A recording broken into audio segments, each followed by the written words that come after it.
बिस्मिल्लाहिर्रहमानिर्रहीम, अस्सलाम वालेकुम। पाकिस्तान टुडे में खुश आमदीद। मैं हूं आपका मेज़बान ज़ौक अहमद। नाज़रीन, एक जुमला है कि बदनाम होंगे तो क्या नाम ना होगा। ऐसा लगता है ये पीटीआई वालों के लिए कहा गया है। पीटीआई जो कि बहुत से तहफ़्फ़ुज़ात का इजहार करती है कि उनको इलेक्शन कंपेन नहीं करने दी जा रही, उनको जलसे नहीं करने दिए जा रहे और उसके साथ साथ कागजात नामजदगी भी छीने जा रहे हैं। लेकिन दूसरी जानिब देखा जाए तो सबसे ज़्यादा जो गुफ्तगू का महवर है वो भी उनके ही गिर्द घूमता है।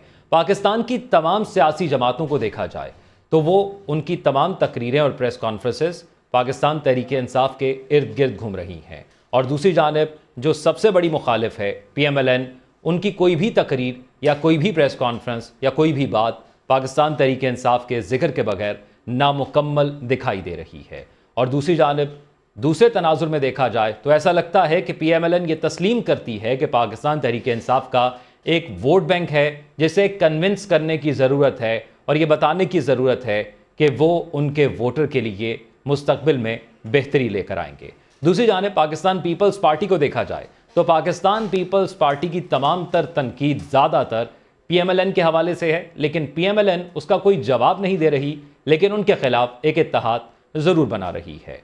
और IPP की सूरत हाल को देखा जाए और पंजाब की सियासी सूरत हाल को देखा जाए तो पंजाब के अंदर ऐसा लग रहा है कि शायद IPP वो किरदार पंजाब के अंदर आने वाली जो हुकूमत बनेगी उसमें अदा करे जो कि 2018 के इंतखाबात में मुस्लिम लीग काफ ने अदा किया था और PTI के साथ मिलकर पंजाब के अंदर हुकूमत बनाई थी। दीगर सियासतदान भी इस तरह के तहफ़्फ़ुज़ात का इजहार कर रहे हैं। मौलाना फजल रहमान भी ये कह चुके हैं कि PTI के साथ ये ज़्यादती नहीं हो रही बल्कि उन्हें नुमाया करके दिखाया जा रहा है। इसी तमाम सूरत हाल पर बात करेंगे और बात करेंगे कि क्या जो इस वक्त सियासी माहौल चल रहा है वो सबके लिए साजगार है और जो इस वक्त कराची में और सिंध में सियासी इत्तेहाद पीपल्स पार्टी के खिलाफ बन रहा है उससे पाकिस्तान पीपल्स पार्टी को किस हद तक नुकसान हो सकता है।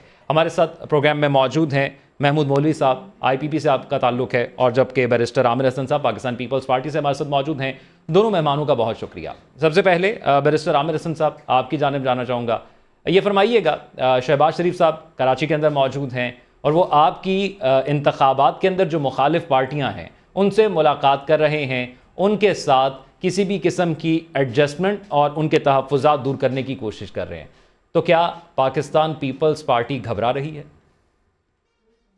नहीं जी, बिल्कुल घबरा रहे होते तो हम इत्तेहाद की तरफ जाते। जमात के साथ, अपने निशान के साथ, अपनी परफॉर्मेंस के साथ और अपने नजरिए के साथ अवाम के सामने जाता है, वो तो नहीं घबराता। जो घबरा रहा हो वो बंदे इकट्ठे करता है, इत्तेहाद करता है, ज्यादा से ज्यादा लोग करता है। देखिए, पाकिस्तान पीपल्स पार्टी ने भी कभी किसी जमात के खिलाफ इंतखाबात में जाने के लिए इत्तेहाद नहीं बनाए हैं। पीपल्स पार्टी अपने नजरिए पे जाती है और जो पार्लियामेंट में बाद में जाके अगर मुश्तरकात के ऊपर सियासी जमातें इकट्ठी हुई, इसे जमहूरियत कहते हैं। अब ये इत्तेहाद की पहली दफा नहीं बन रहा सिंध में या पाकिस्तान में। 88 से इसकी तारीख है। इस्लामी जमहूरी इत्तेहाद बना, 90 में बना, 93 में बना, 97 में हमारे खिलाफ हुए, ये 2002 में किंग्स पार्टी का हमने मुकाबला किया। अब ये 2008 में भी ये इत्तेहाद था हमारे खिलाफ सिंध में, 2013 में भी यही इत्तेहाद था जिसमें PMLN, MQM, PTI, GDA और मौलाना JUI और सब बाकी सारी इलाकाई जमातें के सब मौजूद थे। 2013 में भी, 2018 में भी। जरा इनका देख लें परफॉर्मेंस क्या थी। तो इस दफा भी चले जाए, हमें इनसे कोई खौफ नहीं है। बिल्कुल इनका हक है ये इत्तेहाद बनाएं, लेकिन ये किस बात पे इत्तेहाद बनाएंगे? क्या बाकी सूबे ये नहीं देखते कि कुछ लोग मौसमी सियासतदानों की तरह निकलते हैं, आते हैं इलेक्शन उन्हें सिंध याद आता है, कराची याद आता है, बलूचिस्तान याद आता है या खैबर पख्तूनख्वा याद आता है। अदरवाइज तो वो कभी आते ही नहीं है। और इलेक्शंस में भी इसी तरह आते हैं कि मेहमान के मेहमान बनते हैं, एक रात होटल में कहीं रहते हैं, चंद शिकार करके लोग जो अपना उस वक्त इधर उधर फिर रहे होते हैं, जिन्हें किसी सरपरस्ती की जरूरत हो, चले जाते हैं। देखिए, पाकिस्तान पीपल्स पार्टी का जो मौकफ है वो इंतखाबात के करीब, हम ना तो किसी इत्तेहादों की तरफ देख रहे हैं, ना किसी के एंटी पॉलिटिक्स कह रहे हैं। हम तो अपना प्रोग्राम लेके अवाम के दरमियान है। हम समझते हैं कि पुराना तर्ज सियासत अब नहीं चलेगा, लोग तंग आए बैठे हैं, उन्हें नई सियासत चाहिए। वो सियासत जिसके अंदर अशराफिया के लिए काम ना किया जाए, अवाम को तरजीह बनाया जाए। वो सियासत जिसमें एक दूसरे को गालम गलोच ना हो, एक दूसरे की तस्लील ना हो, जहाँ पे बेरोजगारी, गुर्बत और महंगाई के खिलाफ मिलकर इकट्ठा काम किया जाए। और पीपल्स पार्टी ने पाकिस्तान की बदतरीन मईशत के लिए चेयरमैन बिलावल भुट्टो ने प्रोग्राम दिया है 27 दिसंबर को। यही हमारा इंतखाबी मंशूर के मेन पॉइंट्स होंगे, जिसमें हम चाह रहे हैं कि हम लोग अवाम की मुआशी सूरत हाल को बेहतर करें, तनख्वाहों में दुगना इजाफा करें, हम लोग सब्ज जी। मईशत लेके आए, ज़राअत में तरक्की लेके आए, हम लोग 300 यूनिट्स तक सोलर सिस्टम लेके आए और बिजली दें, हम लोग इन्हें रोजगार दें, हम नौजवानों को नौजवान कार्ड दें और उन्हें रोजगार दें, उन्हें तालीम दें, ठीक है, यानी टेक्निकल एजुकेशन। ये भी एक तो सवाल है हमारा कि ये मंशूर कैसे कामयाब होगा। मैं ज़रा महमूद मौली साहब से जान लूं कि क्या उनकी पार्टी भी किसी इत्तेहाद की तरफ देख रही है या कोई उनको भी ऑफर हो रही है। महमूद साहब, ये फरमाइएगा, क्या आईपीपी को कोई ऑफर हुई इत्तेहाद की या कोई बात हतमी नतीजे तक पहुंची है इत्तेहाद के हवाले से, या आईपीपी ये देख रही है कि इलेक्शन के बाद देखा जाएगा क्या सूरत हाल है? बिस्मिल्लाहिर्रहमानिर्रहीम। देखिए, पंजाब का मैं आईपीपी की और मैं कहूँगा पीएमएलएन की बात हो रही थी, मगर जहाँ तक सिंध का ताल्लुक है, देखिए सिंध में हम जो है आईपीपी किसी से इत्तेहाद नहीं कर रही। उसकी वजह ये है कि हमने अपने कैंडिडेट्स उतारे हुए हैं, कोई 40-42 कैंडिडेट्स जो है हमने जो है प्रोविंशियल असेंबली के उतारे हुए हैं और हम इन्हीं के ऊपर वर्किंग कर रहे हैं। और जो है जैसे पीपल्स पार्टी ने कहा ना, हमारा मैं इतने सालों से मतलब कराची में ही हूँ, मेरा बड़ा क्लियर, मेरे ख्याल बड़ी अच्छी बात मेरे भाई ने की कि वो बड़ी कमज़ोरी होती है कि आप दूसरे के ऊपर उनको गालम गलोच करें और बुरा भला कहें। देखिए, तनकीद अगर की जाए बड़ा इस्लाह होती है, तनकीद बड़ा तनकीद या दूसरों को नीचे दिखा के अपने आप को ऊंचा दिखाना, जो ये कोई बड़ापन नहीं है। तो तो आप क्या देख रहे हैं कि सिंध के अंदर क्या सूरत हाल होगी? क्योंकि अगर हम पंजाब की सतह पर देखें तो बड़ी तादाद के अंदर आपकी पार्टी के अंदर जो लोग मौजूद हैं वो पहले भी सियासत का हिस्सा रहे हैं, पार्लिमानी सियासत का हिस्सा रहे हैं। सिंध में क्या सूरत हाल है? आईपीपी को वाज़ेह तौर पर को बड़े नाम सामने नहीं आए। देखिए, मैं आपको बता दूं, बड़े नाम सामने बिल्कुल नहीं आए, मगर ज़रूरी नहीं है कि हर वक्त जो है बड़े नाम ही जो है जीते। उसकी वजह ये है कि लोग जो हैं, अगर अच्छे लोग होंगे और अच्छा मंशूर होगा और वो अपने हलकों में जो है उनकी इज्जत भी हो और उनको लोग जानते हो, तो उनके भी चांस बन जाता है। ये कहना कि जी बड़े नाम, क्योंकि देखिए बड़े नाम जो होते हैं कुछ एमएनएस के लिए तो समझ में पड़ता है, बाकी अगर वो हलकों में ही नहीं होंगे तो बड़े नाम का फायदा ही क्या, अगर लोगों के अप्रोच में नहीं हो और लोगों के काम ना हो। क्योंकि बहुत ज्यादा बड़ा आदमी जो होता है वो फिर लोगों के अप्रोच में नहीं होता और आवाम को मिलता नहीं है। तो इसलिए हमने वो लोग उतारे जो कि आवाम के इंटरेक्शन उनके साथ हो, और जब वो इलेक्शन जीत के आए तो आवाम के साथ मिल के उनके मसाइल हल करें। ये वैसे आवाम गिला काफ़ी करती है महमूद साहब के वो लोग जो पहले आवाम के अंदर नज़र आते हैं लेकिन जब वो पार्लियामेंट में चले जाते हैं तो फिर उसके बाद वो मिलना भी गवारा नहीं करते। खैर, बैरिस्टर साहब ये फरमाइएगा, आप बिलावल साहब ने एक मंशूर का अनाउंस किया है अपनी पार्टी का, उसमें हमने देखा कि एहतसाब का अंसर नहीं शामिल। तो क्या जिस तरह पीएमएलएन बात करती है एहतसाब की, पीपल्स पार्टी उस पर यकीन नहीं रखती? देखिए, एहतसाब पीएमएलएन जो बात कर रही है वो एहतसाब नहीं है, वो इंतकाम की बात की जा रही है कि जिन्होंने मुझे हथकड़ियां लगाई थी, जिन्होंने फलां किया था। और मियां साहब ये बता भी चुके हैं कि ये किसने किया था। अगर आपको याद होगा तो गुजरावाला में उन्होंने एक स्पीच की जिसमें उन्होंने नाम लेके कहा था, बाजवा साहब बताएं आपने ये क्यों किया, बाजवा साहब बताएं आपने ये क्यों किया। तो सारे इल्जामात उन्होंने बाजवा साहब पे, फैज हमीद साहब पे लगाए थे और उसके बाद उन्होंने बाजवा साहब को 3 साल की एक्सटेंशन दे दी थी। तो मैं समझता हूँ कि वो जिनका एहतसाब करना चाहते हैं उन्हें तो वो पहले खुद 3 साल की एक्सटेंशन दे के, और अब उनके भाई जब प्राइम मिनिस्टर थे तो बाजवा साहब आर्मी चीफ थे, आर्मी चीफ को बनाया भी इन्होंने था बाजवा साहब को। नहीं, अब अगर मौजूदा सूरत हाल की बैरिस्टर साहब बात करें तो वो ज़्यादातर जिक्र पीटीआई का कर रहे हैं कि पीटीआई ने जो उनके मुताबिक जो 4 साल के अंदर हुकूमत की उसका हिसाब लेंगे वो। मैं समझता हूँ कि किसी ये बात वो उसका काम होता है आवाम के मसाइल करना। मुल्क के अंदर एक एहतसाबी निज़ाम होना चाहिए और वो एहतसाब कर रहा हो, उसके लिए किसी हुकूमत की ज़रूरत नहीं होती। किसी को आज़ादाना एहतसाब कहते हैं। आपके एंटी करप्शन मौजूद है, आपकी अदालतें मौजूद हैं, आपके नैब भी मौजूद है। अगर वो भी अच्छे तरीके से करना चाहे, किसी का टूल ना बने, पॉलिटिकल मैनूवरिंग ना करे, विक्टिमाइजेशन ना करे, तो वो हम समझते हैं कि एहतसाब का हम पहले ही वादा चार्टर ऑफ डेमोक्रेसी में कर चुके हैं। हम उस वक्त भी चाहते थे, पीएमएलएन नहीं मानी थी, आजकल वो कह रहे हैं कि उस पर जाएंगे। अगर एहतसाब का कोई ऐसा इदारा बनाना चाहते हैं जिसमें तमाम इदारों का एहतसाब हो, पॉलिटिशियंस का भी हो, जजेस का भी हो, जर्नल्स का भी हो, एक कानून के तहत हो, तो एहतसाब तो होना चाहिए। एहतसाब किसी इक़्तिदार में आने का एक टूल नहीं होता। ये तो इसी इंतकाम ने तो पाकिस्तान का बेड़ा गर्क किया है।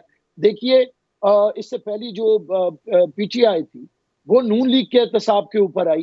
क्या एहतसाब किया उन्होंने इनका, सिवाय मुल्क के अंदर इंतकाम और लोगों को तंग करने के और मुल्क को अदम इस्तेहकाम। अब अगर मियाँ साहब भी इसी नारे पे, मियाँ साहब ने एहतसाब का आगाज किया था, हमारा शुरू किया था इन्होंने 90s में एहतसाब। आसिफ अली जरदारी साहब को इन्होंने तकरीबन 10 साल जेल के अंदर रखा, मोहतरमा को सुबह अदालतों में फिराया। बाद में मियाँ साहब ने कहा, वो तसाबुर रहमान था इनका, याद होगा आपको। बाद में मियाँ साहब ने वो सारे मैंने मुकदमा झूठे बनाए थे, गलत बनाए थे, और फिर माफिया मांगी इन्होंने चार्टर ऑफ सीओडी के अंदर आके। तो मैं समझता हूँ, यानी आप समझते हैं कि ये इंतखाबी मंशूर नहीं होना चाहिए, ये एक कौमी जिम्मेदारी है जो तमाम सियासी जमातों को भरपूर तरीके से उस पर काम करना चाहिए। मुफ्ती किफायतुल हक साहब ने हमें ज्वाइन किया है, उनको भी शामिल गुफ्तगू करते हैं, JUIF से हैं। बहुत शुक्रिया मुफ्ती साहब आपके वक्त का। मुफ्ती साहब ये फरमाइएगा, मौलाना फजलुर रहमान साहब ने एक शिकवा किया है कि PTI के साथ ज्यादती नहीं हो रही बल्कि उन्हें नुमाया किया जा रहा है, क्यों समझती है आपकी पार्टी ऐसा? बिस्मिल्लाहिर्रहमानिर्रहीम। जब जबर के ज़रिए से ज़मीर को तब्दील किया जाएगा और लोगों को रियासती दहशतगर्दी के ज़रिए अपने मौक़िफ़ से हटाया जाएगा तो मुतासरा फ़रीक मज़लूम बन जाएगा। और जब कोई एक फ़रीक मज़लूम बनता है, उससे उसको मुख्तलिफ़ अज़ियतें दी जाएँ या उसे जेल में रखा जाए, तो यही तो उसकी कैंपेन है, यही उसकी कैंपेन है। यानी कैंपेन का माने ये नहीं कि आप लोगों के पास जाएं, कैंपेन का माना ये कि लोगों की हमदर्दी और तवज्जो हासिल करें। तो जब आप ये कह रहे हैं तो इसका फिर माना तो यही हुआ कि आप उनको कैंपेन दे रहे हैं। तो मौलाना फजल रहमान साहब की बात दलील वाली होती है, वो जहांदीद आदमी है, ज़हीन आदमी है, वो इस तरह बात नहीं करते कि इसका कोई वजूद ना हो। तो ये एक बात तो हो रही है। तो किफ़ायत साहब, आपको नहीं लगता कि अब जो भी उन पर इल्ज़ामात हैं या जो केसेस चल रहे हैं उस पर बात तो फिर होगी ना? बिल्कुल, हम तो इस हक़ में हैं कि PTI पे कोई ज़्यादती नहीं होनी चाहिए, PTI पर कोई मावरा अदालत कोई काम नहीं होना चाहिए, मावराए कानून नहीं होना चाहिए। आपको लगता है हो रहे हैं? आपको लगता है मुफ्ती साहब हो रहे हैं ऐसे काम? देखो, मेरी बात पूरी हो जाए, उनको पूरे मौक़े देने चाहिए। वो इस पाकिस्तान के लोग हैं, आईनी पाकिस्तान के मुताबिक उनको बराबर मौक़े देने चाहिए, उनको उनका निशान भी मिलना चाहिए, उनको आवाम के पास जाने के मौक़े देने चाहिए, हमें भी मौक़े देने चाहिए। हमें थ्रेट है, हमें सिक्योरिटी प्रॉब्लम है, हम तो खुले डुले लोग हैं। किसी सियासी मुखालिफ को बंद गली में रखना मुनासिब नहीं समझते। वो भी खुले और आवाम के पास जाएं, हम भी जाएं। जिसको आवाम ने मुंतखब किया उसको आ जाना चाहिए, और जिसको नहीं किया वो आराम करे, अपनी कारगुजारी ठीक करे। अलबत्ता ठप्पों की बुनियाद पर आए हुए मुस्लिम लीडर को मानने के इम्तियार नहीं होता। ठीक है। महमूद मौलवी साहब, IPP इस हवाले से क्या राय रखती है? बहुत से पुराने साथी भी हैं पाकिस्तान तहरीक इंसाफ से, आपका ताल्लुक भी रहा है उस जमात से, तो क्या मौक़िफ़ रखती है इस वक्त जो मौजूदा सियासी सूरत हाल चल रही है और जो तहफ़्फ़ुज़ात PTI इस वक्त जो है वो अपने बयान कर रही है, उस पर IPP क्या मौक़िफ़ रखती है? देखिए, मैं किफ़ायतुल्लाह साहब से जो है इसमें एग्री करता हूँ कि अगर जिस हिसाब से अगर उनको पेश किया जा रहा है ना, तो वो एक नेगेटिव मार्केटिंग आजकल जो है बड़ी पॉजिटिव हो जाती है। उनको जितना वो नेगेटिव मार्केटिंग कर मतलब होगी ना, तो उतना लोग जो है ना, देखे ना, वो मजलूम कर बन के निकल आते हैं। और मेरे ख्याल से उनको बाकायदा ओपन स्पेस मिला हुआ है। देखिए, वो हर चीज के ऊपर कह रहे हैं कि जी लेवल प्लेइंग फील्ड, वो चाह रहे हैं वो लेवल प्लेइंग फील्ड मिले जो उनको 2018 में मिला था। वो इस वक्त मुमकिन नहीं है, क्योंकि 2018 वाले लेवल प्लेइंग फील्ड के हिसाब से और आज के हिसाब से जमीन आसमान का फर्क है। तो उनको 2018 की लेवल प्लेइंग फील्ड की आदत है, तो इसलिए वो, हाँ, मैं ये नहीं कहूँगा कि बहुत सारी चीज़ों के ऊपर उनको वो फील्ड नहीं मिल रहा है, और यहाँ पे जो मैं कहूँगा उनको आना चाहिए, इलेक्शन में हिस्सा लें, जो जीतेगा उसको वो एक्सेप्ट करें। देखिए ना, अभी से वो जो है इलेक्शन को कंट्रोवर्शियल बनाने की कोशिश कर रहे हैं। उसकी वजह ये है कि वो ये देख रहे हैं कि इस वक्त वो सीटें नहीं निकाल सकेंगे जो 2018 में निकली थी, और वजूहत उनको खुद को मालूम है। उसकी नहीं वजह तो ये, महमूद मौलवी साहब, ये नहीं लगता आपको कि जो उनसे बल्ले का निशान लिया गया और जिस तरह वो दावा कर रहे हैं कि उनके जो लोग कागजात नामजदगी जमा कराने जा रहे हैं, इस तरह तो वो मजलूम है ना? देखिए एक बात बताओ, सब में ज्यादा कागजात नामजदगी उन्हीं के हुए हैं। तो अगर अगर आप जो है एक एक हल्के से 10-10 डालेंगे, और मैं आपको बताऊं हजारों आपने कागजात डाले, अगर एक आध वाकया कहीं हुआ है तो उसके ऊपर इतनी मार्केटिंग कर रहे। देखे एक आध वाकया तो, जो वही मैं कहता हूँ ना, जैसे लोग कहते हैं कि जी कराची में चोरी डकैत बिल्कुल हो रहा है, मैं कह रहा हूँ न्यूयॉर्क में भी होता है, मगर उसको एक्सप्लॉइट नहीं करना चाहिए। आप मुझे बताएं, कराची में मुझे बता दें कि कहाँ पे किसने कागजात छीने, कराची में कहाँ उनके साथ जाती हुई। नहीं, सिंध के ठीक है हालात ना? मुख्तलिफ हैं पंजाब और केपीके से। तो फिर देखिए, मैं यही कह रहा हूँ ना, मुझे केपीके का तो नहीं पता, मगर केपीके में भी मैं कहूँगा मुफ्ती किफायतुल्लाह साहब इसके ऊपर बता सकेंगे कि कहीं क्या केपीके में उनसे छीना जा रहा है या नहीं जा रहा। मैं सिंध में तो मैं दावे से कह रहा हूँ कि कहीं पे भी उनके साथ ऐसे नहीं हुआ है। ठीक है। आमिर हसन साहब, अब क्योंकि इंतखाबी मुहिम का आगाज़ हो चुका है, जलसे भी हो रहे हैं, कागजात नामजदगी भी जमा हो रहे हैं, तो आप अब कैसे देख रहे हैं? क्योंकि आपके मुखालिफिन कहते हैं कि बिलावल ये नहीं कह सकते कि हम लाहौर को कराची जैसा बनाएंगे। आपकी जो 15 साल सिंध की हुकूमत है, उसमें आपके पास आवाम को दिखाने के लिए क्या है? कोई मॉडल शहर है आपके पास दिखाने के लिए कि हमने ये किया है और अब हम पूरे पाकिस्तान में ये कर देंगे वफाक में आके? देखिए, मॉडल शहर क्या होता है, आपकी गवर्नेंस होती है, और उसके अंदर अब जो पहले से शहर है, कोई नया कराची नहीं बना सकता और ना कोई नया लाहौर बना सकता। नया पाकिस्तान तो आप बन रहा था। वो देख लिया आपने कैसे बना। तो नया लाहौर जो आप भी जानते हैं, मैं भी जानता हूँ, लाहौर महज मेन बुलेवार्ड का या 3-4 हाउसिंग सोसाइटीज का नाम नहीं है। शादरा से शुरू होता है और दिखाइए वो लाहौर, या वाले वो लाहौर दिखाते नहीं है ना। मुसीबत ये है, आपने वो 80% लाहौर नहीं दिखाया जहाँ पे उबलते गटर हैं, जहाँ पे गंदा पानी है, जहाँ पे तारीक गलियां हैं, जहाँ पे सिवरेज का निजाम बदतरीन हालात के अंदर है, वो नहीं दिखाते। कराची का गटर का ढकना फौरन उठा के दिखा देते हैं, इधर वाला नहीं दिखाते, इसलिए समझते हैं कि क्या कराची आपका ताल्लुक आज भी भी बैरिस्टर साहब लाहौर से ही है, आपको भी मालूम है कि लाहौर के हालात कराची से मुख्तलिफ हैं। नहीं, कितने मुख्तलिफ हैं। आपने कराची देखा है, कराची की भी अच्छी सोसाइटीज भी हैं, बुरी भी हैं। कराची पाकिस्तान का सबसे बड़ा शहर है, आज भी कोई शहर कराची का मुकाबला नहीं कर सकता। आज भी सबसे ज्यादा लोग माइग्रेट तो कराची की तरफ करते हैं, रोजगार तो कराची से लेते हैं, पूरा जनूबी पंजाब जाता है, सिंध जाता है। तो अगर कराची इतना बुरा हो तो सारे पाकिस्तान भाग भाग के उधर क्यों जाए? अब हमारे पास जो दिखाने के लिए वो सेहत है। यहाँ पे 35 साल हुकूमत करने के बाद जिन्होंने कहा कि पंजाब हमने बड़ा जबरदस्त किया, एक दिल का हॉस्पिटल उन्होंने बनाया, आप भी जानते हैं, कार्डियोलॉजी, और जाइए 3 साल के बाद आपको दिल के ऑपरेशन का टाइम मिलता है। और सिंध के अंदर NICVD हर डिस्ट्रिक्ट के अंदर है, और ऐसा है कि आज पंजाब से हम लोग रेफर करके भेजते हैं लोगों को, पंजाब से वहां पे जाते हैं, गम्बट में जाते हैं अपने लिवर का इलाज करवाने के लिए। आपके मशहूर सिंगर, उन्होंने नगमा तो PMLN का गाया था, शेर आया, शौकत अली साहब, लेकिन उनके इलाज के लिए हम उन्हें गम्बट लेके गए और वहां पे उन्होंने अपना इलाज करवाया था। तो मैं समझता हूँ कि इलाज की सहूलतें, तालीम, जितने स्कूल्स कॉलेजेस वहां पे बने हैं सिंध के अंदर, और जितना एजुकेशन और हेल्थ के अंदर हमने पैसा लगाया है, वो सारी दुनिया जानती है। उसके बाद फिर मैं समझता हूँ कि जो 20 लाख घरों का मंसूबा इस वक्त जो वहां पे शुरू हुआ है, जो सैलाब ज़दगान के लिए, वो भी एक इनकलाब की सूरत में होगा। फिर गुर्बत मिटाओ प्रोग्राम पे, फिर ये जो पॉवर्टी रिडक्शन का प्रोग्राम है उसके अंदर, तो मैं समझता हूँ कि सिर्फ कह देना, महज ये जो स्वीपिंग स्टेटमेंट्स हैं, उन्होंने बेड़ा गर्क किया है। पीपल्स पार्टी कराची को कराची बनाना चाहती है। हाँ, हमने कराची को दोबारा से रोशनियों का शहर बनाया है। हम उस वक्त भी कहते थे जब बोरी बंद लाशें और वो ही सारे लोग आज फिर इत्तेहादी बन रहे हैं, ये जनरल जिया की सारी बाकियात थी, ये जब इकट्ठे हुए थे, इन्होंने कराची का क्या हाल किया।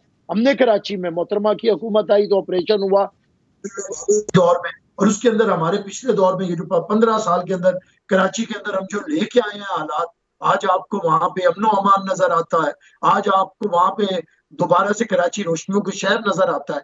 लेकिन ये जो प्रॉब्लम्स हैं कि बड़े शहर जैसे बढ़ रहे हैं, ये दुनिया भर के प्रॉब्लम्स हैं। ये प्रॉब्लम लंदन का भी है, ये प्रॉब्लम ठीक है, यानी ये वक्त के साथ साथ आपको लगता है प्रॉब्लम सही होंगे। मुफ्ती साहब ये फरमाइएगा, आपके तो दोनों जानिब ताल्लुकात अच्छे हैं, PMLN के साथ भी और जरदारी साहब के साथ भी, तो कहीं से ऑफर हुई कि कहीं इत्तेहाद हो जाए इलेक्शन में? कुछ सीट एडजस्टमेंट की बात चल रही है, कहा जा रहा है कि आपकी पार्टी ने पंजाब में PMLN से कुछ सीटें मांगी हैं, क्या सदाकत है इसमें? हमारे दरवाजे तो तमाम जमातों के लिए खुले हैं। मौलाना फजलुर रहमान साहब एक मजहबी सियासी जमात के कायद होने के बावजूद उनके अंदर आपने तंग नज़री नहीं देखी होगी, उनके अंदर आपने वसत ज़रफ़ी और वसत नज़री देखी होगी। और हम सब के साथ काम करने के तैयार होते हैं, और बन गली के हम कायल नहीं हैं, सोलो फ्लाइट के भी हम कायल नहीं हैं। हमारी 1-2 मीटिंग्स हुई हैं पंजाब जमीयत की मुस्लिम लीग नून के साथ, और हमारे यहाँ KPK के अंदर भी हुई हैं। तो हमने उनको ये कहा कि जितना पंजाब में हमें सीने से लगाएंगे, हम इतने ही आपको KPK के अंदर सीने से लगाएंगे। जो पोजीशन हमारी पंजाब में कमज़ोर है, तो अल्हम्दुलिल्लाह इसी तरह उनका KPK के अंदर भी पोजीशन की कमज़ोर है। तो वहाँ हम चाहते हैं कि हमें फ़ायदा हो हमारी पार्टी को, और यहाँ वो चाहते हैं। तो मेरी इत्तला है वो ये है कि इन्हें कोई वो अच्छा नतीजा नहीं आया सामने पंजाब से, तो फिर हमारे सूबे वालों ने भी उसको इसी तरह रहने दिया। अब सूरत हाल ये है कि हम मुकाबला कर रहे हैं। ख़ुद मैं N15 से मेरी जो जमात ने कौमी असम्बली का टिकट दिया है जी, और हमारा मुकाबला होगा मियाँ नवाज शरीफ साहब से। तो जब ये पोजीशन है तो फिर आप अंदाज़ा लगाएं। इसके साथ साथ हमारी बातें चल रही हैं पंजाब में पीपल्स पार्टी के साथ भी। तो अगर मुस्लिम लीग नून के अंदर वो वसत ज़रफ़ी पैदा नहीं हुई, तो फिर हम पीपल्स पार्टी को साथ लेकर चलेंगे, उनके साथ इत्तेहाद करेंगे। फिर आज जब तक स्क्रूटनी चलती है तो इस तरह कोई वाज़ेह बात तो नहीं की जा सकती, लेकिन ऐसा है कि कहीं एक के साथ कहीं दूसरे के साथ हमारे सूबे के अंदर मुख्तलिफ हालात होते हैं हर इलाके के जी। हमारे यहाँ 5 जोन है, एक ज़म अजला का जोन है, एक जुनूबी अजला का है, एक वस्ती अजला का है, एक मालाकंड और हज़ारा डिवीज़न का है। तो हाँ, हमारे यहाँ मुस्लिम लीग नून हज़ारा डिवीज़न में नज़र आती है, कहीं कहीं कहीं और फिर नज़र नहीं आती। तो इस तरह वो इलाकाई जमातें तमाम दीगर जितनी भी जमातें हैं, और हमारी जमात अल्हम्दुलिल्लाह 5 जोनों के अंदर फुल फार्म के अंदर मौजूद है। तो हमने NP से भी हमारी बात चल रही है। ठीक है मुफ्ती साहब, ये फरमाइएगा, जब ये इलेक्शन का शेड्यूल अनाउंस हुआ था, काम कर रहे हैं मुफ्ती साहब, जब इलेक्शन का शेड्यूल अनाउंस हुआ था तो आपकी जमात ने, मौलाना फजलुर रहमान साहब ने कहा था कि मौसम जो है वो काफ़ी सर्द होगा, जिसकी वजह से टर्न आउट पर फ़र्क पड़ सकता है। अब आपको लगता है कि आप मोबिलाइज कर लेंगे अपने वोटर को कि वो वोट डालने आ सकेगा? नहीं, वो असल में ऐसा है ना कि जो ठंडे इलाके हैं जहाँ बर्फ़बारी होती है, लोग वहाँ से नकल मकानी कर लेते हैं। तो नकल मकानी करके किसी एक जगह आबाद नहीं होते, मुख्तलिफ जगहों में आबाद होते हैं। जब आप उन दिनों इलेक्शन कराते हैं तो फिर वो अपनी जगह को नहीं पहुँच सकते, और पहुँचते भी हैं तो फिर ख़वातीन नहीं आ सकती, पहुँचते भी हैं तो बड़ी उम्र के अफराद नहीं आते। इस तरह कि जहाँ पर 100 वोट डालना चाहिए था वहाँ 10-12 वोट डल जाते हैं। इस तरह वो इलाका अपने लिए कोई रहनुमा और MPA MNA मुंतखब करने से महरूम हो जाता है। लेकिन असल में हमारी जो बात है वो ये नहीं थी, हमारी बात ज़ोक साहब और थी, हम सिक्योरिटी का रोना रो रहे थे। आप देखते हैं ना, एक मरकज़ी दलील होती है, हम उस पर अपना मौक़िफ़ बनाते हैं और अपना ओपिनियन की स्ट्रक्चर करते हैं। जब हम वो बना लेते हैं, उसको पेश कर लेते हैं, तो उसकी तायीद के अंदर हम ज़िमनी कोई दलील भी लेते हैं जी। तो हमने जो मौसम की बात की थी वो हमारी ज़िमनी दलील थी। हमारी मरकज़ी दलील ये है कि हमें इलेक्शन में उतरने के लिए माहौल मैसर नहीं है, हम पे हमले हो रहे हैं, हमें सिक्योरिटी फराम की जाए। और ये कोई मफरूज़ा नहीं है कि ख़दशा है हो जाएगा, नहीं। हमारे यहाँ बाजावड़ के अंदर एक हमला हुआ हमारे कारकुनों पर, 50 लोग शहीद हो गए और इस तरह 135 लोग ज़ख्मी हो गए। हाफिज़ हमदुल्ला साहब पर भी हमला हो गया है, मौलाना फजल रहमान साहब पर, अब्दुल गफूर हैदी साहब पर कातिलाना हमले हुए हैं। अभी जहाँ मौलाना साहब का ताल्लुक़ है, डेरा इस्माइल खान और टांग, वहाँ एक हफ्ते में 5-6 बम धमाके हो जाते हैं। फिर सरफराज बुगटी साहब तो अभी तो वज़ीर दाखिला नहीं है, उन्होंने मौलाना फजल रहमान को ख़त भेजा है कि आपको थ्रेट है और आप कैंपेन में न जाएं। तो जब आप एक लीडर को रोक रहे हैं और जब आप एक पार्टी को रोक रहे हैं तो इसके दो माने हो सकते हैं। एक माना तो ये होगा कि आप ऐसा इंतखाब करना चाहते हैं कि जिस पर लोग सवालिया निशान रखें कि ये कैसे इंतखाब है, फलां पार्टी तो शामिल नहीं थी, या ये कि आप इंतखाब करना चाहते हैं और कुछ लोगों को मना करना चाहते हैं उससे, वो भी फिर ठीक नहीं है। बहरहाल हम आपके चैनल के हवाले से भी मुताल्लिक़ लोगों को भी कहते हैं, हर जगह अपनी बात करते हैं कि ज़िंदा रहना का हमें हक़ हासिल है। हमें ये हक़ हासिल है कि जलसे तक जाएं मुतमईन होकर हिफाजत से, जलसे से वापस आ जाएं मुतमईन होकर हिफाजत से, और हम पर कोई बम धमाका ना हो और अपनी बात आवाम तक पहुंचा सकें। तो हम सिक्योरिटी मांगते हैं। ठीक है मुफ्ती साहब, बड़ा वैलिड आपका मुतालबा है, यह हमारा हक जी, बड़ा वैलिड मुतालबा है। लेकिन अब जैसा पीपल्स पार्टी जो है वो लेवल प्लेइंग फील्ड की बात करती थी, तो अब वो उनकी तकरीरों में ये बात उनकी ऐसा लगता है कि दूर हो गई है। क्या आईपीपी को भी कोई खदशात हैं? इस पर भी बात करेंगे और दीगर जमातों के खदशात के हवाले से भी बात करेंगे एक ब्रेक के बाद। Stay with us.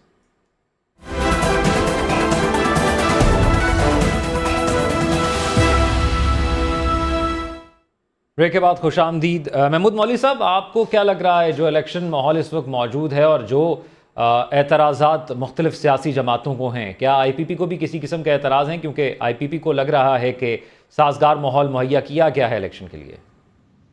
नहीं, मैं कहूँगा देखिए हमें कोई एतराज़ात नहीं है, और देखिए नॉर्मल हम इसी मुल्क में रहते हैं और इलेक्शन भी नॉर्मल होता है। देखिए छोटी मोटी इश्यूज तो हर जगह होते हैं।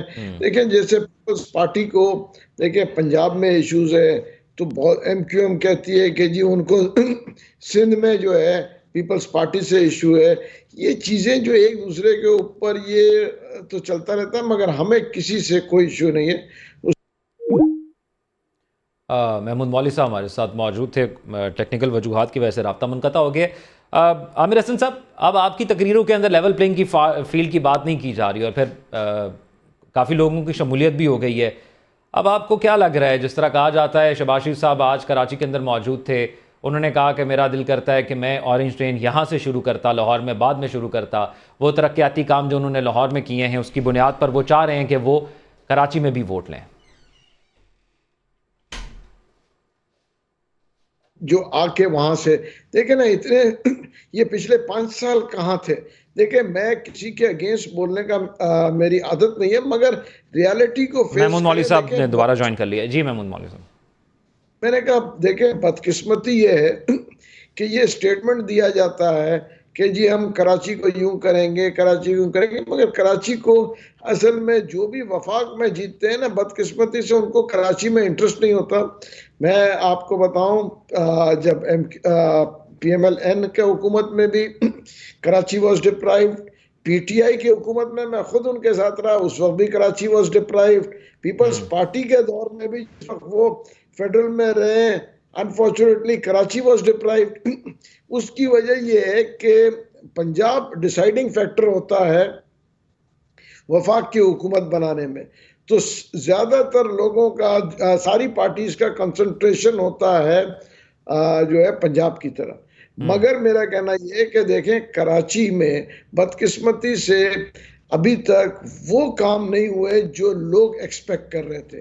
कराची, मैं आपको बताऊं 70s में, मैं 73 में सिंगापुर गया था, तो 73 में Karachi was superior than Singapore, वो सिंगापुर से ज्यादा सुपीरियर था। और लोग देखिए ना, दुबई और वगैरह तो अभी हमारे बात बने, मगर मैं सिंगापुर जैसे शहर की बात कर रहा हूँ, कराची उससे बेहतर था।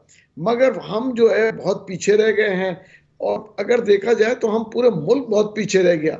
आप देखें ना, चाइना पाकिस्तान से साइकिल इंपोर्ट करता था, आज चाइना दुनिया में हवाई जहाज एक्सपोर्ट कर रहा है, जहाज एक्सपोर्ट कर रहा है, गाड़ियों में आ गया। हम अब तक जो है मोटरसाइकिल भी हम असेंबल कर रहे हैं, वो भी नहीं बना रहे। तो ये हमारी बदकिस्मती है ना।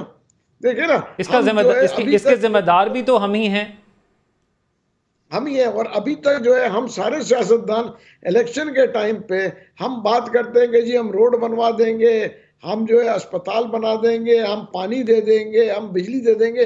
देखिए ये तो जो है फंडामेंटल राइट्स है, हमें बात करना चाहिए हम इंपोर्ट पॉलिसी क्या लेके आएंगे, एक्सपोर्ट कैसे बढ़ाएंगे, इंडस्ट्रीज कैसे लगाएंगे, देखिए ना, ताकि लोगों को रोजगार मिले, मुल्क तरक्की करे। हमको बड़ी चीजों की बात करनी चाहिए। हम अभी तक आवाम को घुमा रहे हैं किसमें, उन्होंने कहा जी हम आपके आएंगे तो हम रोड बना देंगे, हम जो है आपके बिजली जो है बेहतर कर देंगे, पानी का निजाम बेहतर। देखिए ये चीजें जो है बड़ी अजीब लगता है जब आप इंटरनेशनल लोगों से बात करें, कहने लगा जी पिछले 25 साल से हम सुन रहे हैं कि आप लोग रोटी कपड़ा और मकानी के चक्कर में पड़े, दुनिया कहां से कहां चले गई। हम अब भी कह रहे हैं कि हम जो है मकानों को बेहतर करेंगे। बैरिस्टर साहब से जान लेते हैं, बैरिस्टर साहब से जान लेते हैं, ये जो जिक्र आप कर रहे हैं ये बात उन्होंने की है। बैरिस्टर साहब, हम क्यों इस मकाम से आगे नहीं निकल पा रहे? हम अपने पड़ोसी ममालिक को देखें तो वो काफ़ी आगे निकल गए हैं, वो इस ज़मीन के जो सर्कल था उससे आगे निकल गए, चांद पे भी पहुंच गए, चाइना की मिसालें दी जाती हैं, अब तो बांग्लादेश की मिसालें दी जाती हैं। हम क्यों उसी जगह अटके हुए हैं?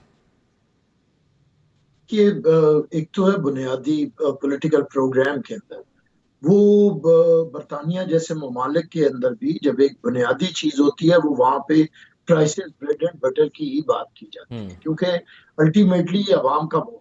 ये एग्री करता हूँ महमूद मौलवी साहब से कि बड़ी पॉलिसीज और वही देती हैं पॉलिटिकल पार्टीज। जिस तरह हमने बताया है कि हम वफाक के अंदर से 17 वजारतें खत्म करके सूबों को मुंतकिल करेंगे, जिससे 300 रुपया बचेगा और वो अवाम की तरफ खर्च होगा।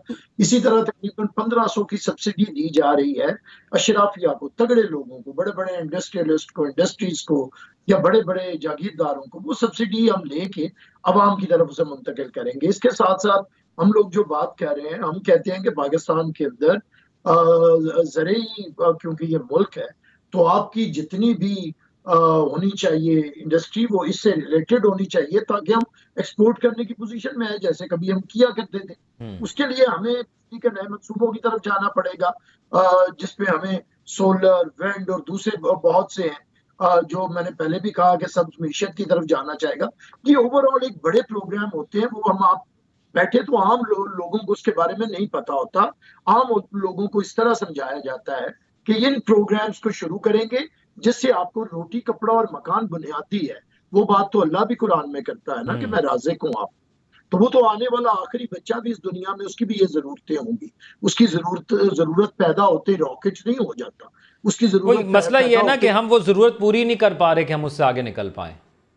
वो जरूरत नहीं, वो तो जरूरतें सबकी। मैंने आपको बताया तरक्की याफ्ता ममालिक में भी नारा वहां पे ब्रेड एंड बटर का, मैं वहां पे रह के आया हूँ, मैंने वहां पे पॉलिटिकल पार्टीज के साथ काम भी किया है, वहां पे भी ये होता है। ये नहीं है कि बात नहीं होती, लेकिन मैं इससे एग्री करता हूँ कि हमें छोटे छोटे पिटी इशूज से बढ़ के अब अवाम की तरफ जो मैंने इशारा किया है वो ये है कि हमने किस तरह शराफिया से मईशत को वापस लेके और मफलूकुल हाल लोगों की तरफ इसे लेके जाना है।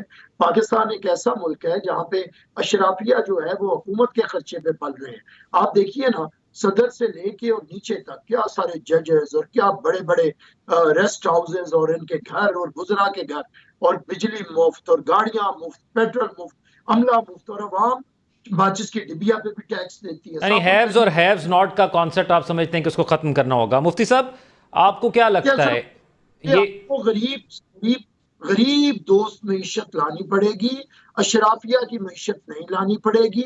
यही बात आपको करनी है। और इसी पे इस दफा जो एजेंडा बने मईशत का, अगर कोई चार्टर ऑफ इकोनॉमी होना है तो वो अवाम के हक में होना। ठीक है मुफ्ती साहब, ये फरमाइएगा, ये जो पॉलिसीज हैं ये बड़ी बुनियाद पर होनी चाहिए या फिर वही बातें जो बैरिस्टर साहब कर रहे हैं उस पर होनी चाहिए? और फिर JUI का क्या मंशूर है आने वाले इंतखाबात के अंदर? और आपको क्या लगता है जो ये बुनियादी ज़रूरियात की बात हर इलेक्शन में की जाती है और हम देखते हैं कि हर साल हम 5 साल पीछे जा रहे हैं, इस जमहूरियत में आगे नहीं जा रहे, तो इसको कैसे बेहतर करेंगे? मैं तो इस पर इस तरह कमेंट करूँगा कि हमारी पार्टी का मंशूर तो चंद दिनों में आ ही जाएगा, लेकिन मैं इस तरह कमेंट करूँगा कि बुनियादी तौर पर तो हमारे पास वसाइल तो बहुत ज़्यादा हैं। पाकिस्तान अल्लाह ताला की बहुत बड़ी नेमत है, मगर गलती ये हुई जो हुक्मरान आए उन्होंने अपने जेबों को भरा है और मुल्क को उन्होंने बहुत ज़्यादा कंगाला है। अब फिर रोज़मर्रा की मामूला चलाने के लिए कर्ज़ लेना पड़ता है, और कर्ज़ यहूदियों के पास है, IMF के पास है।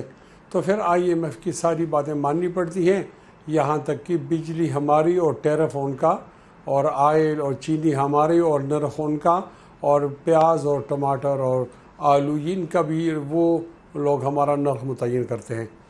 मेरी राय है कोई नाराज़ ना हो, अगर हम ये चोरी शुदा माल को ही जमा करें तो हमें कौम से मज़ीद चंदा लेने की ज़रूरत नहीं पड़ेगी। हम इसी को अपनी रिज़र्व में डालें तो हमारे रिज़र्व बढ़ जाएंगे। ये माल किस किस के पास है मुफ्ती साहब? चोरों के पास है। आपको नहीं पता? बहुत सादा हो। कौन शायर कहता है ना, मीर क्या सादा है, मीर क्या सादा है, बीमार हुए जिनके सबब उसी अत्तार के लोंडे से दवा लेते हैं। ये चोरों के पास है, और चोरों की फहरिस्त FBR के अंदर पड़ी हुई है। भुट्टो साहब ने अपने ज़माने के अंदर चोरों को जमा किया था, तो वो बन गए थे तकरीबन 300 लोग थे, बड़े बड़े चोर, और उनसे उन्होंने वो मनी और वो पैसे जमा कर दिए थे। बाद में जब मुशर्रफ साहब का दौर आया तो उन्होंने कहा जी मुझे तो चोरों से लगती नहीं है। ये अलग बात है कि बाद में NRO करना पड़ा, लेकिन उस वक़्त मेरी दानिश के मुताबिक 8,800 बड़े बड़े चोर थे। और आपको ये सुनकर हैरानगी होगी कि ये चोर किसको कहते हैं? जो 50 करोड़ से ऊपर का चोर हो तो उसको चोर कहते हैं। अगर 50 करोड़ से 1 रुपये नीचे तो वो तो शरीफ फरिश्ता है इनके यहाँ, यानी बड़े चोर से ये चोर मुराद है। मेरे ख्याल में कौम को चोरी के खिलाफ एक मुहिम चलानी होगी। ताकतवर लोग, उसमें जर्नल भी आते हैं, जजेस भी आते हैं, उसके अंदर हमारे सियासतदान भी आते हैं, सनतकार भी आते हैं। जिस आदमी ने कौम का पैसा लूटा हुआ है वो कौम के पैसे को रज़ाकाराना जमा कर दे, या कोई ऐसी कानून साजी हो कि जिस आदमी पे चोरी आ जाए वो भी नाहल हो जाए, उसकी पहली नस्ल बेटे भी नाहल हो जाएं, सियासत नहीं कर सकें, और उसके पोते भी नाहल हो जाएं। इस तरह कोई सज़ा दी जाए उनको सख्त। जब ताकतवर लोग, यानी आपको लगता है कि पार्लिमान कानून साजी करे इस तरह की? कानून साजी करे, लेकिन बराए नाम न करे। यानी आप एक बोर्ड स्टेप लें। जब आप कोई सजा और जजा का तस्वर कायम करेंगे तो फिर तो चोरी नहीं करेंगे ना। ये जो कुरान मजीद ने कहा है, अस्सारिक़ु वस्सारिक़ु फ़क़्तऊ अयदियहुमा, कि चोरी करने वाले मर्द और औरत का दाएं हाथ काटो। ये हाथ काटने से अल्लाह ताला को क्या मिलता है? किसी का हाथ, कोई आदमी हाथ कटा हो जाए, लेकिन एक तस्वर दिया जाता है कि भाई और लोग बच जाओ, ये काम नहीं करो। तो मैं तो समझता हूँ कि मैशत इसलिए तबाह है कि हमने खुद तबाह की, हम चोरी करते हैं। मिन हैसुल कौम हम चोर हैं, किसी एक आदमी को, तबके को नहीं कह रहा। मिन हैसुल कौम हम चोर हैं। हमारी ब्यूरोक्रेसी चोर है, हमारा एक्सचेंज चोर है, नीचे का अमला चोर है, जो लोग ठेकेदार हैं वो चोर हैं, जो वजीर हैं उन पर चोरी के इल्ज़ाम हैं, सदर, वजीर आज़म, जर्नल, ये सब जजेस पर चोरियों के इल्ज़ाम हैं। मिन हैस ताजर चोर है। ये मैं कहता हूँ मिन हैसुल कौम चोर है। मैं भी अपने आप को नहीं बड़ी जमा समझता, मैं भी कौम का हिस्सा हूँ। आपको कौमी बुनियादों पर एक मुहिम जोई करनी पड़ेगी, और चोरों के खिलाफ मुहिम होगी, सरकारी तौर पर नहीं, अखलाकी तौर पर, सरकारी तौर पर, फ़राइज़ के तौर पर, हुकूक के तौर पर, जिम्मेदाराना तौर पर। और कौम को चोरी से तौबा करनी पड़ेगी, चोरों को सजा देनी पड़ेगी। उसके बाद इंशाल्लाह आपकी मईशत न सिर्फ एशिया में बल्कि वो दुनिया की बेहतरीन 8 मईशतों में से हो जाएगी इंशाल्लाह। महमूद मौलवी साहब, मुफ्ती साहब ने एक बता दिया तरीका कि ये मुल्क कैसे तरक्की कर सकता है। IPP क्या मंशूर लेकर आ रही है, उसको क्या लगता है कैसे तरक्की करेंगे? नहीं, मेरे ख्याल से मैं मुफ्ती साहब से जो है ना इत्तेफाक करता हूँ, बल्कि मैं कहूँगा एक हाथ आगे जाना चाहिए। अगर वाकई में इस मुल्क को सही करना है ना, तो पहले नंबर पे हमें अदलिया को सही होना चाहिए। उसकी वजह यह है कि 2 किस्म के कानून नहीं होने चाहिए, एक ताकतवर और अमीर आदमी के लिए और एक आम आदमी के लिए अलग अलग कानून है। देखिए ना, जब तक जो है सज़ा और जजा का वो कानून जो है नहीं होगा ना, तो उस वक्त तक तो यही चलेगा। आप मुझे बताएं ना कि हम यहाँ से 1 घंटे के फासले पे दुबई चले जाते हैं रात को 2 बजे कोई टैक्सी वाला जो है सिग्नल नहीं तोड़ता, और यहाँ पे दिन को 2 बजे उस सिग्नल के सामने पुलिस वाला खड़ा है, वो सिग्नल तोड़ कर चले जाता है। तो रिट ऑफ द गवर्नमेंट जब नहीं होगा तो ये मुल्क क्या तरक्की करेगा? देखें ना, हर आदमी को देखें, बिल्कुल सजाएं होनी चाहिए। और मैं कहूँगा एज अ कौम वाकई में मुफ्ती साहब सही कह रहे हैं, हम सब इसके जिम्मेवार हैं और इसको चेंज होना चाहिए।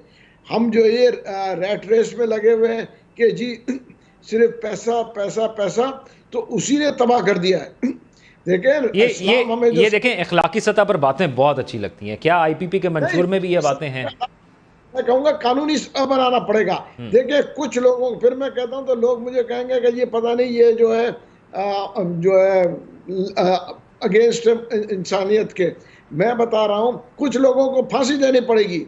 आप इस मुल्क को सही करना है, आप 1000 आदमी टांग दें, ये मुल्क जो है ना दुनिया के बेहतरीन मुल्कों में बन जाएगा। आप 1000 आदमी हर शोबे से 200 आदमी लेके 5 सूबों से टांग दे लो, फिर आप देखेंगे कैसे ये मुल्क तरक्की करता है। अच्छा बैरिस्टर साहब, हम ये बात करते हैं कि ये मुल्क कैसे बेहतर होगा। हमने आज तक इस मुल्क को बेहतर किया नहीं। बज़ाहिर तौर पर अगर देखा जाए तो हर इलेक्शंस के अंदर हमें एक दूसरे पर इल्ज़ाम तराशी और फिर जो माजी की कारकर्दगी है वही आगे लाकर बताना पड़ता है कि कैसे ठीक करना है। हम आज भी कह रहे हैं, आपकी पार्टी का मंशूर भी है कि हम ऐसे करेंगे तो ठीक हो जाएगा। ये बुनियादी वजह क्या है, रुकावट क्या रही है कि अभी तक ठीक क्यों नहीं हो पाई ये चीज़ें?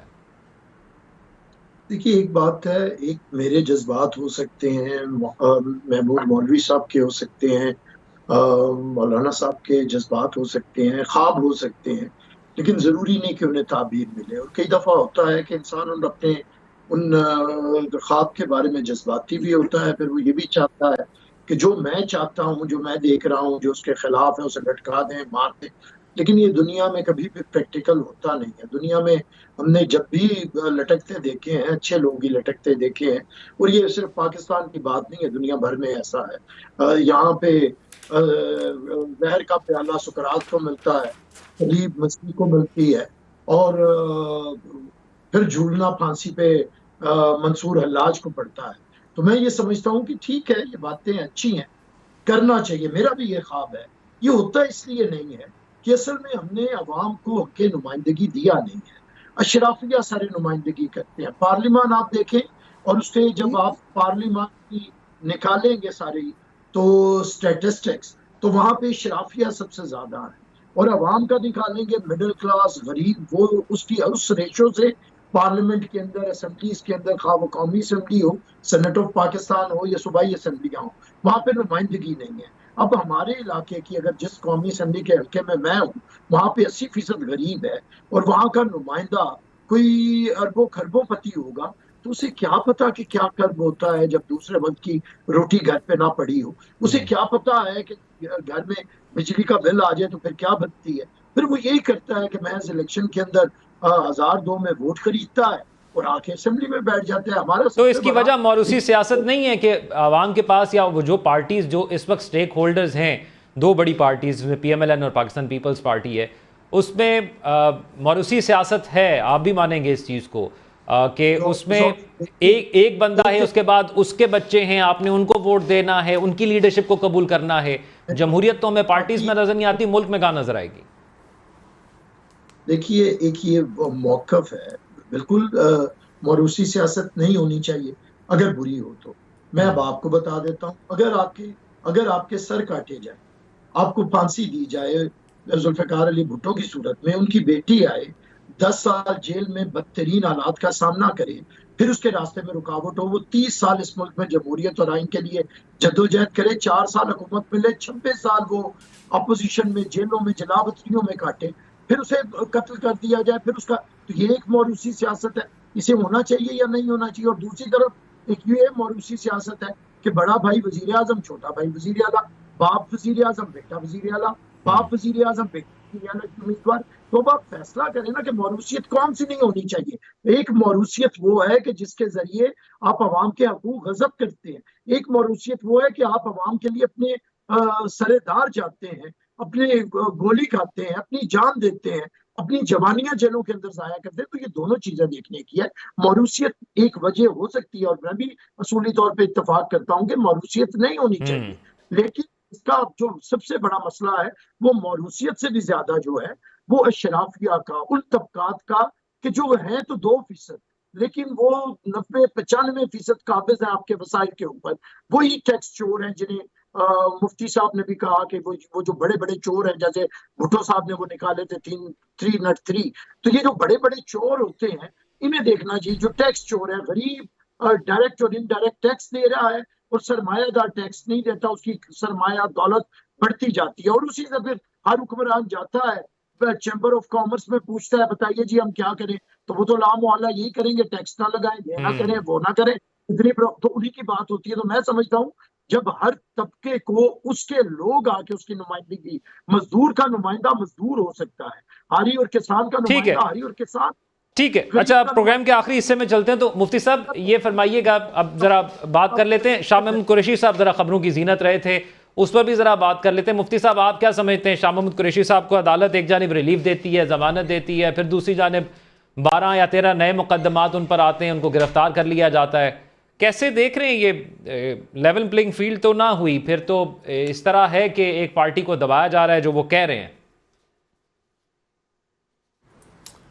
बिल्कुल, और जो असली बात है वो आपने नहीं की, उनके साथ जो इंसानियत सोच सलूक किया गया जी, वो तो बहुत बुरा है।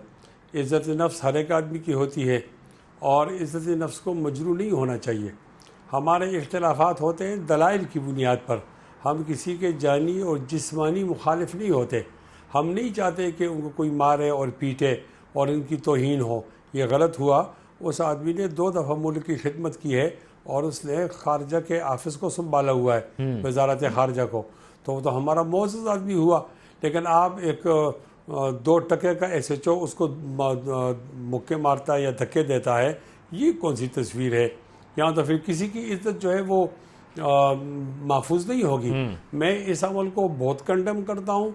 आराम से भी पकड़ा जा सकता था, इज्जत के साथ भी ले जाया जा सकता था और एहतराम के साथ भी ये काम हो सकता था जो उन्होंने तरीकाकार पर आपको इख्तिलाफ है। आखिरी मिनट है बैरिस्टर आमिर साहब, तरीकेकार बहुत गलत और बहुत गलत। बैरिस्टर आमिर साहब, आप क्या कमेंट करेंगे इसमें? जी देखिए, हम तो हमेशा इसकी मजम्मत भी करते हैं, इसके खिलाफ भी रहे हैं और ये हमारा किरदार है। हमारी जितनी हुकूमतें आई हैं, पीपल्स पार्टी ने कभी अपने मुखालिफिन को जेलों के अंदर नहीं रखा और उनकी तज़हीक नहीं की। हम तो अपने जो लीडर ऑफ द ऑपोजिशन होते हैं या हमारे मुखालिफिन होते हैं उन्हें भी एहतराम देते हैं। जब हमें कोई कहता है कि मैं फांसी पे लटकाऊंगा, मैं तुम्हें नहीं छोड़ूंगा, हम उसे वोट दे के वजीर आजम बनाते हैं। जो हमें जेलों में डालता है, जब वक्त आता है, उस पर मुसीबत आती है, हम उसे एहतराम देते हैं। हम यही समझते हैं कि पाकिस्तान के अंदर सियासी अजहान होने चाहिए जिनकी सियासी तरबियत हो। पीपल्स पार्टी इसकी मजम्मत करती है, पीपल्स पार्टी मजम्मत करती है। महमूद मौलवी साहब, आप कैसे देखते हैं? क्योंकि मुख्तसरन बताइएगा, वक्त खत्म हो रहा है। देखिए, मैं भी इसकी जो है हमारी पार्टी भी मजम्मत करती है। उसकी वजह का तरीका सही नहीं था। अगर किसी को मतलब अगर इसके ऊपर कोई जुर्म है उसको आप बिल्कुल कानूनी तौर पे उस पर एक्शन लें, मगर इस किस्म का जो है इसकी 100% मेरे ख्याल से हर पॉलिटिकल पार्टी इस एक्शन की मजम्मत करेगी। ठीक है, तमाम पॉलिटिकल पार्टीज़ इस किस्म के इक़दामात की मजम्मत कर रही हैं और खुशाइंद बात मुझे लगती है ये है कि इस वक्त मौजूदा दौर के अंदर पार्टीज़ कहीं ना कहीं एक दूसरे की तायीद ज़रूर कर रही हैं और कहीं ना कहीं इस बात को ज़रूर आगे लेकर चल रही हैं कि पाकिस्तान को कैसे बेहतर करना है। बहुत शुक्रिया महमूद मौलवी साहब, बैरिस्टर आमिर हसन साहब और मुफ्ती किफ़ायतुल्लाह साहब हमारे साथ मौजूद थे। प्रोग्राम का वक्त ख़त्म हो रहा है। अपना ख्याल रखिएगा। अल्लाह हाफ़िज़।